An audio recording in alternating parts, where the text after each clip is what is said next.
Good morning students. I hope you all are doing well. Today's topic is maintenance. आज का जो topic है वो भरण पोषण है। भरण पोषण अंडर सेक्शन 125 फॉर सीआरपीसी कौन ले सकता है? वाइफ ले सकती है, बच्चे ले सकते हैं और पेरेंट्स ले सकते हैं। आज जो हम करने वाले हैं वो मेंटेनेंस से रिलेटेड जो रिमेनिंग सेक्शंस हैं, सेक्शन 125 प्रीवियस वीडियो में मैंने कवर कर दिया था। आज हम लेंगे सेक्शन 126 टू 128। तो सेक्शन 126 क्या कहता है कि where the proceedings will be instituted, कि जो प्रोसीडिंग्स हैं वो कहाँ पर संस्थित की जाएंगी। मेंटेनेंस के लिए कौन से कोर्ट में हमें जाना होगा, कौन से कोर्ट में एप्लीकेशन लगानी होगी। सिचुएशंस बताई हैं जिनमें मेंटेनेंस की प्रोसीडिंग्स को हम इनिशिएट कर सकते हैं। वेयर ही इज, जहाँ पर वो पर्सन जिससे हमें मेंटेनेंस चाहिए यानी वो मैन जो है वो रहता है, वहाँ पर उस कोर्ट में हम क्या कर सकते हैं, उसके ज्यूरिसडिक्शन में हम अप्लाई कर सकते हैं मेंटेनेंस के लिए। सेकंड जो है वो है वेयर ही इज, जहाँ पर वो है या उसकी वाइफ जो है वो रिजाइड करते हैं, एक साथ अगर रहते हैं जिस जगह पर, तो वहाँ भी हम मूव कर सकते हैं मेंटेनेंस की एप्लीकेशन को। और थर्ड जो सिचुएशन है वो है where he last resided with his wife, कि वो आखिरी जो अपनी वाइफ के साथ लास्ट टाइम कौन से प्लेस पे उसने निवास किया था, तो वहाँ भी मेंटेनेंस के लिए अप्लाई कर सकते हैं। तो ये तीन ऐसे प्लेसेस हैं, तीन ऐसी सिचुएशंस हैं जिसमें हम क्या कर सकते हैं, उस कोर्ट की ज्यूरिसडिक्शन में हम मेंटेनेंस के लिए मूव कर सकते हैं। सेक्शन 126 क्लॉज 2 कहता है कि एविडेंस लिए जाएंगे। एप्लीकेशन लगा दी, क्योंकि कोर्ट की जो प्रोसीडिंग्स होती हैं उसमें सबसे पहले एप्लीकेशन लगाई जाती है। तो एप्लीकेशन लगाने के बाद एविडेंसेस जो हैं वो लिए जाते हैं। तो एविडेंसेस जो लिए जाएंगे वो हमेशा एक्यूज्ड की प्रेजेंस में, यानी कि जिस पर्सन के खिलाफ मेंटेनेंस मांगा गया है उसकी प्रेजेंस में ही साक्ष्य जो है वो लिए जाएंगे। और वो जो साक्ष्य लिए जाएंगे, अगर वो पर्सन जो है वो नहीं आ सकता है, कोई ऐसा रीज़न है, तो उसकी एडवोकेट की प्रेजेंस में वो एविडेंसेस लिए जाएंगे। और एविडेंसेस जो लिए जाएंगे वो किस फॉर्म में होंगे, उनका उनका रिकॉर्ड जो होगा एविडेंसेस का वो किस फॉर्म में होगा। वो समन्स केस में जिस तरीके से एविडेंसेस लिए जाते हैं उसी तरीके से एविडेंसेस जो है वो रिकॉर्ड किए जाएंगे मेंटेनेंस के केस में भी। और ये memorandum of substance of his evidence जो है वो प्रिपेयर करा जाएगा, न कि क्वेश्चन आंसर फॉर्म में, क्योंकि जो अदर कोर्ट्स हैं उनमें क्वेश्चन आंसर फॉर्म में और उसका कंप्लीट रिकॉर्ड होता है, बट यहाँ जो है सब्सटेंस ऑफ द एविडेंसेस जो है वो रिकॉर्ड किए जाते हैं समन्स केसेस में अंडर सेक्शन 274 ऑफ सीआरपीसी है, कि जो मेंटेनेंस के लिए जो रिकॉर्ड किया जाता है एविडेंस वो कौन से तरीके से किया जाएगा। तो जिस तरीके से समन्स केस में रिकॉर्ड किया जाता है उसी तरीके से रिकॉर्ड किया जाएगा। अब ये प्रोविजो जो है ये क्या कहता है कि प्रोवाइडेड दैट, क्या प्रोविजो कहता है कि एक्स पार्टे, क्या कोई एक्स पार्टे ऑर्डर दिया जा सकता है कि अगर वो पर्सन जो है जिसके खिलाफ हमने एप्लीकेशन मूव की है वो नहीं आता है, वो नेग्लेक्ट करता है या वो अवॉइड करता है कोर्ट को अटेंड करने से, तो उसके खिलाफ क्या ऑर्डर दिया जा सकता है। तो जिस पर्सन ने एप्लीकेशन लगाई है मेंटेनेंस के लिए उसको एक्स पार्टे ऑर्डर ग्रांट किया जा सकता है, यानी कि एक तरफा जो आदेश है वो दिया जा सकता है। और क्या ये एक्स पार्टे ऑर्डर जो दिया है इसको सेट असाइड करवा सकते हैं? हाँ, बिल्कुल इसको सेट असाइड करवाया जा सकता है। अगर वो पर्सन जिसके खिलाफ ये एक्स पार्टे ऑर्डर दिया है 3 मंथ्स में कोर्ट में प्रेजेंट होकर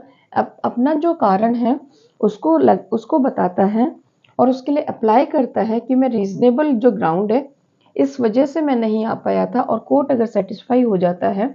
तो उस मेंटेनेंस जो एक्स पार्टे ऑर्डर दिया था उसको क्या किया जा सकता है, सेट असाइड किया जा सकता है। क्लॉज 3 में कोस्ट के बारे में बताया है कि ये कोस्ट क्या होती है।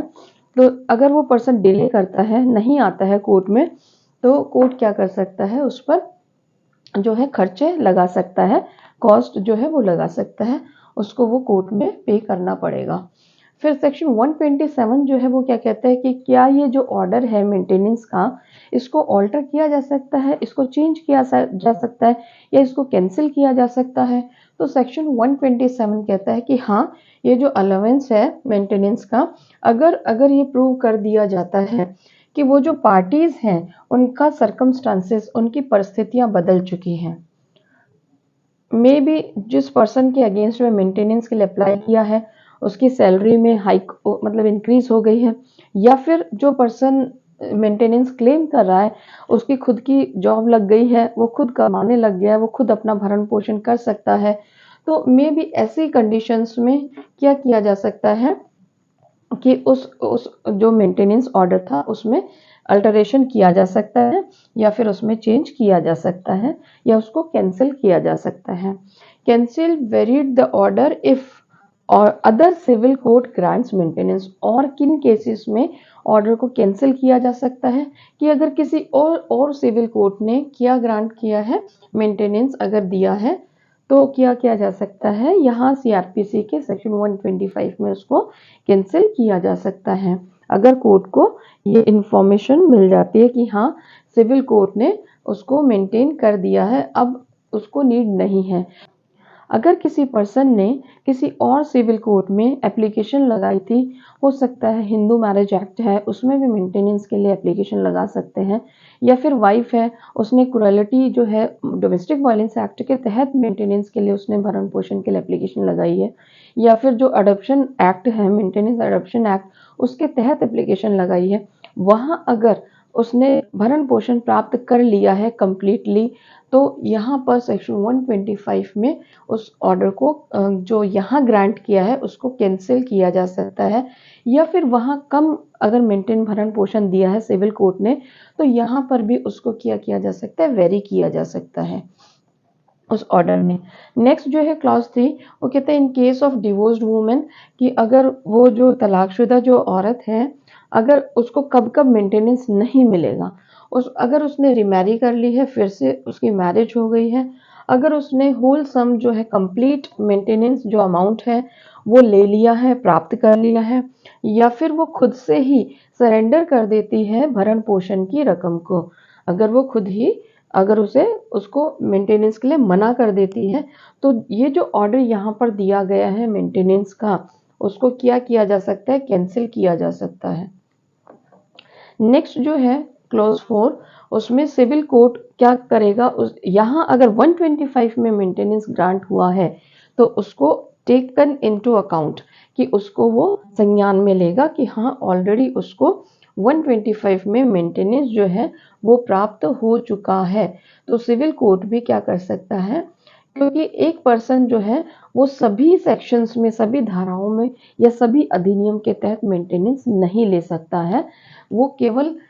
वो फायदा नहीं उठा सकता है कि एक यहाँ मेंटेनेंस 125 में लिया, फिर हिंदू मैरिज एक्ट में भी ले लिया, और अगर मान लो एडॉप्शन एक्ट में भी ले लिया, और किसी और एक्ट में भी, डोमेस्टिक वायलेंस एक्ट में भी, तो ये जो मेंटेनेंस है इसका अमाउंट जो है वो बहुत ज़्यादा हो जाएगा। तो पर्सन को मेंटेनेंस जब ग्रांट करते हैं तो इन सभी अधिनियम के तहत या इन सभी सेक्शंस को ध्यान में रखते हुए ही ऑर्डर दिया जाता है कि कहीं पर्सन ने कहीं और से मेंटेनेंस तो नहीं लिया है।